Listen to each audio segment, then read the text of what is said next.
प्रतिदिन निष्पक्ष एवं ताजा समाचार देखने के लिए चैनल को लाइक एवं सब्सक्राइब करें।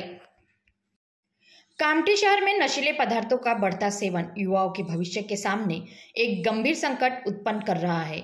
इस सामाजिक बुराई के खिलाफ आवाज उठाने और जन जागरूकता फैलाने के उद्देश्य से नागपुर शहर पुलिस विभाग, सामाजिक संस्थाएं एवं नागरिक समाज के तत्वावधान में अम्लीय पदार्थ विरोधी जन जागरूकता रैली जयस्तंभ चौक कामठी से निकाली गई।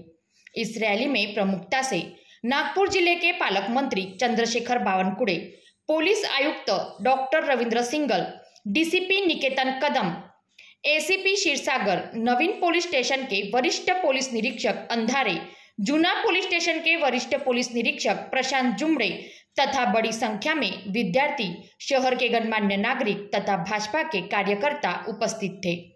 यह रैली जयस्तंभ चौक से निकलकर छत्रपति शिवाजी महाराज चौक पर स्थित छत्रपति शिवाजी महाराज के प्रतिमा को माल्यार्पण कर इस रैली को विश्राम दिया गया। ते स्वतः ऍक्टिव्हली पार्टिसिपेट करतात आणि इतर सर्व मान्यवर उपस्थित सर्व नागरिक, मी तुमच्या सगळ्यांचा खूप खूप धन्यवाद करतो। आपले सर्व धर्मगुरू, आपलेही खूप खूप धन्यवाद। इतकं वाईट आहे की आज ज्याच्याकडे जेवायला परिस्थिती नाही आहे त्या लोकांना ड्रगच्या आहारी गेलं तर ते बर्बादच व्हायचं आहे घर। आणि मग हे जर घर बर्बाद झालं तर हा जाईल कुठे? ड्रगच्या आहारी गेलेला व्यक्ती ज्या दिवशी पैसे संपेल त्या दिवशी तो मारामारीकडे जाईल, लुटमारकडे जाईल, आपलं घर बर्बाद करेल, कुणाला तरी मारेल, कुणाचा तरी जीव घेईल, कुठेतरी दरोडा टाकेल।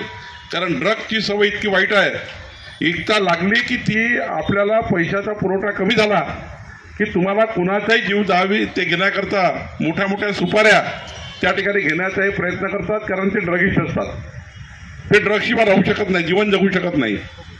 आज त्या ठिकाणी मोठ्या प्रमाणावर कॅन्सरचे पेशंट वाढत आहेत। आज कॅन्सरचे पेशंट का वाढतात आहे? याला सर्वात मोठे जाळ आहे।